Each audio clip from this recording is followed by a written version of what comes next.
तो चलिए दोस्तों शुरू करते हैं आज। तो सबसे पहले तो स्वागत है आप सबका आपके अपनी यूट्यूब चैनल एग्ज़ाम ऑफिशियल में। हमने कल पढ़ा था भाग 1 संविधान का भाग 1 संघ तथा राज्य क्षेत्रों के बारे में, ठीक है, जो कि अनुच्छेद 1 से 4 तक उल्लिखित था। अनुच्छेद 1 से 4 तक में उल्लिखित था, ठीक है। हमने चारों अनुच्छेदों को देखा था। उसके बाद हमने देखा था कि राज्यों का पुनर्गठन कैसे होता है। उसके बाद देखा था कि श्री पोट्टू रामुलु जी बैठे थे अनशन पर, जिनकी मृत्यु हुई थी 56 दिन अनशन पर बैठने के कारण, ठीक है। तो हमने कल चारों अनुच्छेदों में क्या देखा था कि जो पहला अनुच्छेद है उसमें क्या कहा गया था कि जो भारत है, भारत राज्यों का संघ, भारत अर्थात इंडिया राज्यों का संघ होगा, ठीक है।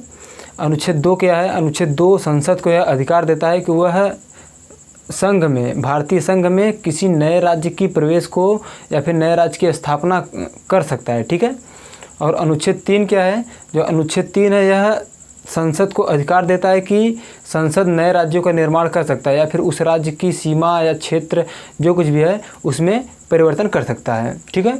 और अनुच्छेद 4 में क्या था? अनुच्छेद 4 कहता है कि ये जो सीमा में परिवर्तन और जो राज्य का निर्माण हो रहा है ये सब अनुच्छेद 368 के तहत संविधान संशोधन नहीं कहे जाएंगे, ठीक है।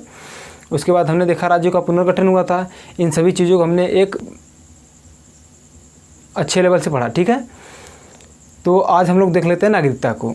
तो नागरिकता भाग 2 में है, ठीक है। नागरिकता भाग 2 में है जो कि अनुच्छेद 5 से लेकर के 11 में उल्लिखित है, ठीक है। तो सबसे पहले तो बात आती है नागरिकता की। तो कैसे पता चलता है कि आप किस देश के नागरिक हो? सबसे पहले तो प्रश्न ये उठता है, कई लोग हमसे भी पूछे हैं, बहुत पहले भी पूछे थे, अभी कभी कभी पूछ लेते हैं कि आपको कैसे पता कि आप भारत के ही नागरिक हो। तो कुछ लोग आधार कार्ड बताते हैं, कुछ लोग पता नहीं क्या क्या बताते हैं, लेकिन आपको कैसे पता कि आप भारत के नागरिक है? इसका एक ही तरीका है कि जो भारत का पासपोर्ट होता है, न सिर्फ भारत का ही, चाहे कोई भी देश हो, अगर कोई व्यक्ति है जिस देश का पासपोर्ट धारण करेगा वह उसी देश का नागरिक कहा जाएगा, ठीक है। तो पासपोर्ट ही एक ऐसा साधन है जिसके तहत आप ये साबित कर सकते हैं कि हम इस देश के नागरिक हैं। जैसे आप कभी विदेश जाएंगे तो आपको पासपोर्ट बनवाना पड़ता है। हालांकि यहाँ पर नागरिकता पाने का जो प्रावधान है हम उसको आगे भी डिस्कस करेंगे।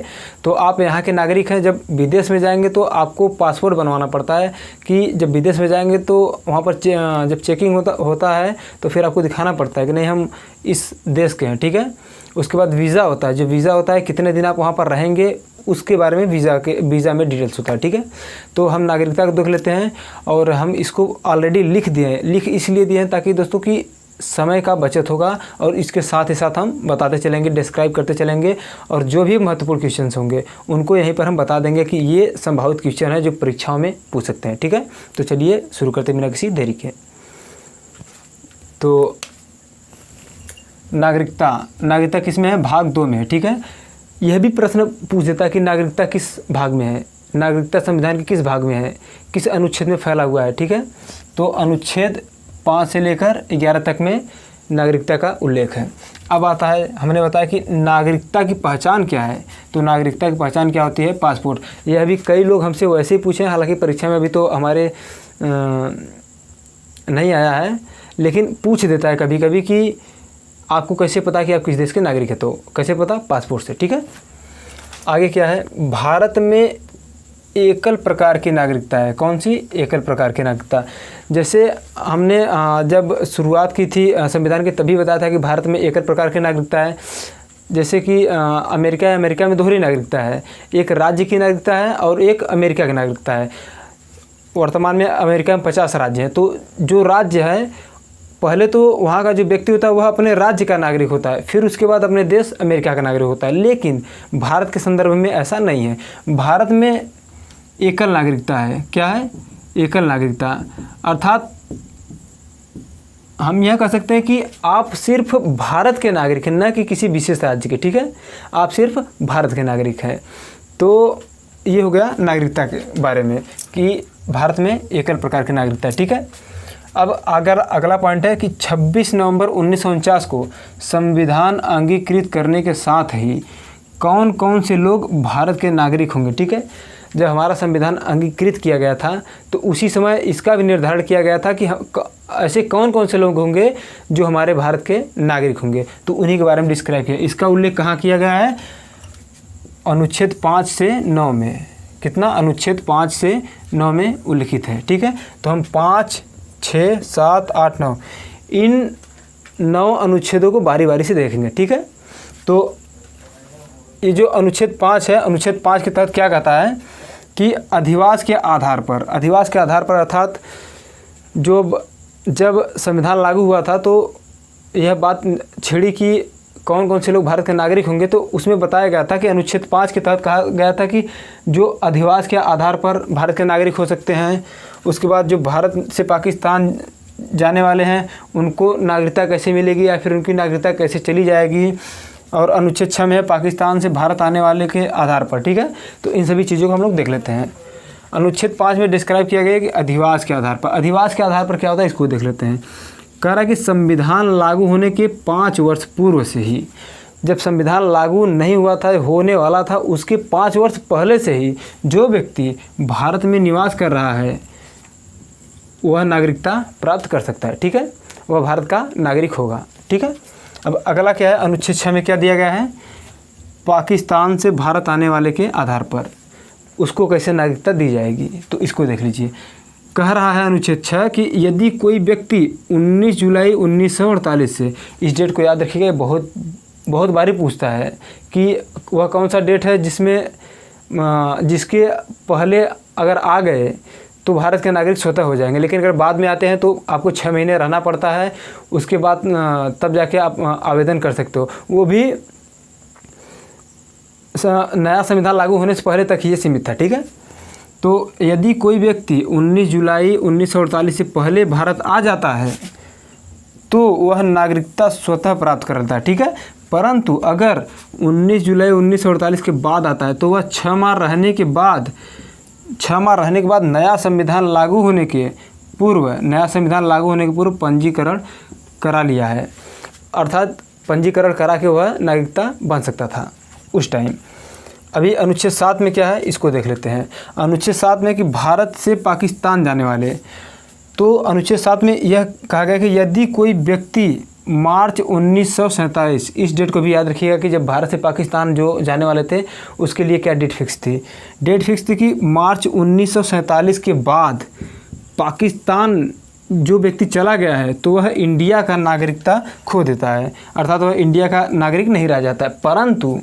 परंतु यदि 19 जुलाई 1948, सॉरी आप 47 हुए हैं, 19 जुलाई 1948 ये वाला जो डेट है, अगर इसके पहले वापस आ जाता है तो वह पुनः यानी कि फिर से स्वतः नागरिकता प्राप्त कर सकता है। ठीक है, अर्थात जैसे उसमें जो पाकिस्तान से भारत आए थे उनके लिए कहा गया था कि अगर वो 19 जुलाई 1948 के पहले आ जाते हैं तो उन्हें स्वतः नागरिकता प्रदान कर दी जाएगी, लेकिन जो भारत से पाकिस्तान गए थे उनके लिए यह नियम था कि अगर मार्च 1947 के पहले जो चले गए हैं, ठीक है, जो मार्च 1947 के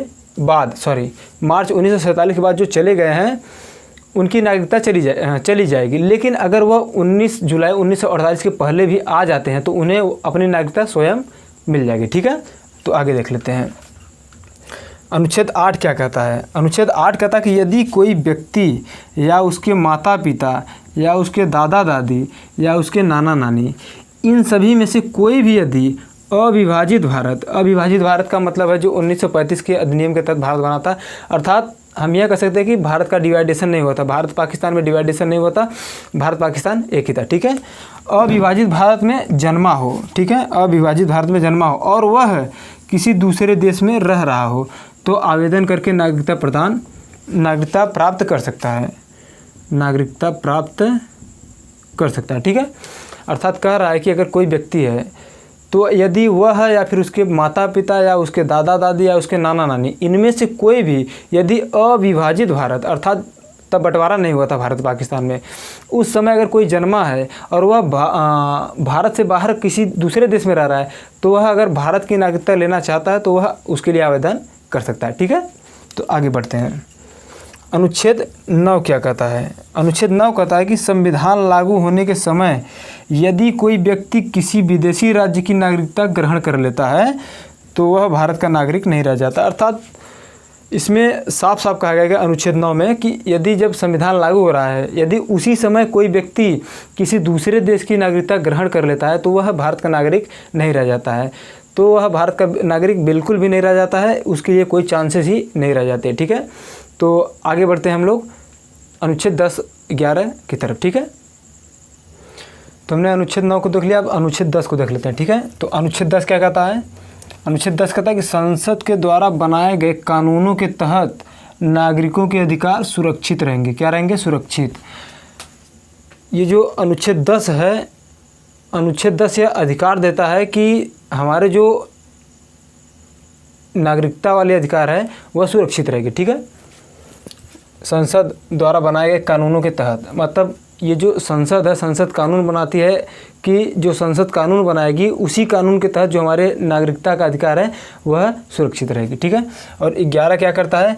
11 जो है कि वह हमारे नागरिकता के संबंध कोई भी कानून बना सकता है। ठीक है, तो 11 क्या कहता है कि 11 संसद, अनुच्छेद 11 क्या कहता है कि संसद को नागरिकता संबंधी कानून बनाने का अधिकार है। ठीक है, इसी कानून बनाने का अधिकार का प्रयोग करते हुए, ठीक है, इसी का अनुच्छेद 11 का प्रयोग कर भारतीय नागरिकता अधिनियम 1955 पारित हुआ। ठीक है, 1955 पारित होता है। इस अधिनियम के तहत यह कहा जाता है कि इसके तहत संविधान लागू होने के पश्चात नागरिकता कैसे प्राप्त की जा सकती है।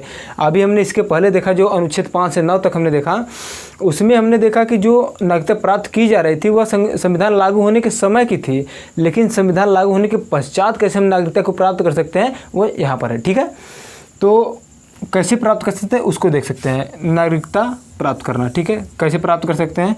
नागरिकता को हम 5 तरह से प्राप्त कर सकते हैं। ठीक है, किस किस तरह से? जन्म के द्वारा, वंश के द्वारा प्राप्त कर सकते हैं, पंजीकरण के द्वारा प्राप्त कर सकते हैं, देशीकरण के द्वारा और अर्जित क्षेत्रों के द्वारा। इन सभी के द्वारा हम अपना नागरिकता जो है, भारत की नागरिकता प्राप्त कर सकते हैं। ठीक है, तो बारी बारी से इन सब का अध्ययन कर लेते हैं हम कि जन्म के द्वारा कैसे मिलता है, वंश से कैसे मिलता है, पंजीकरण द्वारा कैसे मिलता है, देशीकरण द्वारा कैसे मिलता है और अर्जित क्षेत्र के द्वारा कैसे मिलता है। ठीक है, तो सबसे पहले देख लेते हैं हम लोग जन्म से। जन्म से कैसे मिलेगा? कह रहा है कि यदि कोई व्यक्ति भारत का नागरिक होगा, कोई व्यक्ति, अगर कोई भी व्यक्ति हुआ भारत का नागरिक तभी होगा जब उसके जन्म के समय उसके माता पिता दोनों के पास या किसी एक के पास कोई भी व्यक्ति है वह भारत का नागरिक तभी कहलाया जाएगा जब उसके मम्मी पापा, उसके जो माता पिता हैं उन दोनों के ही पास भारत की नागरिकता हो या उनमें से किसी एक के भी पास नागरिकता हो तो वह भारत का नागरिक माना जाएगा। ठीक है, अब देख लेते हैं वंश परंपरा के अनुसार। ठीक है, जिसका जन्म विदेश में हुआ हो परंतु तथा जिसका जन्म विदेश में हुआ तथा माता पिता में से किसी एक के पास भारतीय नागरिकता हो। ठीक है, मतलब कह रहा है जो वंश द्वारा है वह कह रहा है कि जिसका जन्म विदेश में हुआ है वह भी भारत की नागरिकता प्राप्त कर सकता है। कैसे कर सकता है? उनके जो माता पिता हैं उनमें से किसी एक के भी पास भारतीय नागरिकता होनी चाहिए। ठीक है, अगला क्या कह रहा है? पंजीकरण द्वारा। पंजीकरण द्वारा कैसे हम प्राप्त कर सकते हैं उसको देख लेते हैं। पंजीकरण द्वारा के तहत कहता है कि नागरिकता के लिए आवेदन से पूर्व 7 वर्ष से भारत में रह रहा हो। अच्छा, अर्थात कोई व्यक्ति जो 7 साल से भारत में रह रहा है वही पंजीकरण के द्वारा नागरिकता प्राप्त कर सकता है। और दूसरा कौन कर सकता है उसको देख लेते हैं। अविभाजित भारत से बाहर कहीं रह रहा हो, अर्थात जो अविभाजित भारत है, जब भारत और पाकिस्तान का बंटवारा नहीं हुआ था तभी से यदि वह बाहर रह रहा है तो वह आके पंजीकरण करा के नागरिकता प्रदान कर सकता है, नागरिकता ले सकता है। ठीक है, अगला क्या कर रहा है कि कोई व्यक्ति जो भारतीय पुरुष या महिला से शादी कर ले। यदि कोई महिला है, विदेशी महिला यदि भारतीय पुरुष से शादी करती है तो उसको पंजीकरण के द्वारा नागरिकता प्रदान किया जाएगा। लेकिन यदि कोई पुरुष भारतीय महिला शादी कर लेता है और वह पुरुष भारत में रहना चाहता है तो उसको भी पंजीकरण के द्वारा नागरिकता प्रदान करनी होगी। ठीक है, नागरिकता प्राप्त करनी होगी, बार बार प्रदान निकल जा रहा है, प्राप्त करनी होगी। ठीक है, तो अब हम लोग देख लेते हैं देशीकरण के द्वारा और अर्जित क्षेत्र के द्वारा। ठीक है, तो आगे बढ़ते हैं। तो हमने जन्म द्वारा, वंश द्वारा और पंजीकरण द्वारा देख लिया। अब देख लेते हैं देशीकरण द्वारा और अर्जित क्षेत्रों के द्वारा, ठीक है। तो देशीकरण द्वारा कैसे प्राप्त किया जाता है, इसके जो शर्त है उसको देख लेते हैं। इसके कितने शर्त है और क्या क्या है। कह रहा कि जब अगर आपको देशीकरण द्वारा नागरिकता प्राप्त करनी होगी तो कैसे होगी। पहला शर्त है आवेदन दिए जाने से पूर्व कम से कम 12 महीने से, कितना, 12 महीने से भारत में रह रहा हो। 8वीं अनुसूची में उल्लिखित किसी एक भाषा, क्या, केवल एक भाषा का मामूली जानकार हो। कह रहा कि किसी एक भाषा का मामूली जानकार, यहाँ पर विद्वान होना नहीं है, ठीक है। बस आपको जानना चाहिए कुछ न कुछ, किसी भाषा का किसी एक भाषा का ज्ञान हो, आप देशीकरण द्वारा नागरिकता प्राप्त कर सकते हैं। लेकिन उसके लिए और भी शर्तें हैं, उसको देख लीजिए।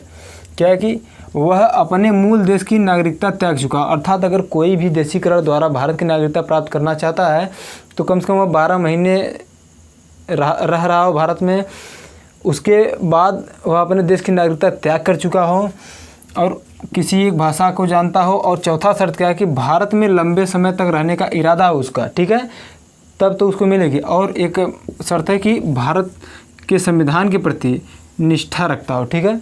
ये 4-5 शर्तें हैं देशीकरण द्वारा नागरिकता प्राप्त करने के, ठीक है। तो अगला देख लेते हैं अर्जित क्षेत्रों के द्वारा। अर्जित क्षेत्र जैसे युद्ध में जीती हुई क्षेत्र या फिर किसी भी प्रकार से अर्जित क्षेत्र, मतलब दूसरा क्षेत्र जो भारत में शामिल नहीं है, वो जो क्षेत्र है वो जो शामिल हो जाते हैं वही अर्जित क्षेत्र होता है। जैसे अगर युद्ध में ही भारत कोई क्षेत्र जीत जाता है तो वो भारत अर्जित कर लेता है, अपना लेता है, तो उस वहाँ के जो नागरिक होंगे उन्हें स्वतः भारतीय नागरिकता मिल जाती है, ठीक है। तो वही कहा गया है कि जब सरकार द्वारा किसी क्षेत्र को अर्जित किया जाता है तो उस क्षेत्र के सभी नागरिकों को स्वतः नागरिकता प्राप्त हो जाती है, ठीक है, सभी नागरिकों को। अगला क्या है, अब देख लेते हैं कि नागरिकता तो प्राप्त कर सकते हैं, लेकिन उसका अंत कैसे हो सकता है, संविधान लागू होने के बाद, ठीक है। तो अंत देख लेते हैं, अंत कैसे हो सकता है। अंत 3 प्रकार से हो सकता है। कितने प्रकार से, 3 प्रकार से। कौन कौन से प्रकार है उसको देख लेते हैं। पहला कह रहा है कि यदि कोई व्यक्ति भारत की नागरिकता का परित्याग कर देता है अपनी स्वेच्छा से, ठीक है, तो नागरिकता समाप्त हो जाती है। यदि कोई व्यक्ति है उसने अपने नागरिकता का अपनी स्वेच्छा से परित्याग कर देता है कि हम भारत का नागरिकता ग्रहण नहीं करेंगे, तब उसकी भारत की नागरिकता समाप्त हो जाती है। दूसरा कंडीशन क्या है कि वह अपनी स्वेच्छा के अनुसार किसी दूसरे देश का नागरिकता ग्रहण कर लेता है, तब उसकी नागरिकता समाप्त होती है।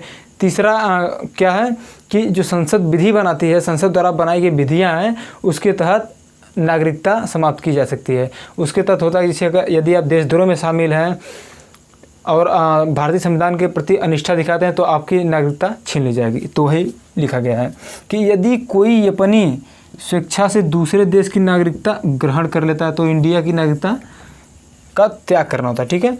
और अगला क्या है, संसद द्वारा बनाई गई विधियों के द्वारा वो अपनी नागरिकता का त्याग कर सकता है। कैसे, यदि वह देशद्रोह में शामिल हो, भारतीय संविधान के प्रति अनिष्ठा दिखाता हो या फिर भारत के संविधान को चीट करता हो, ठीक है, भारत को चीट करता हो, तो इसके तहत भी नागरिकता जा सकती है, ठीक है।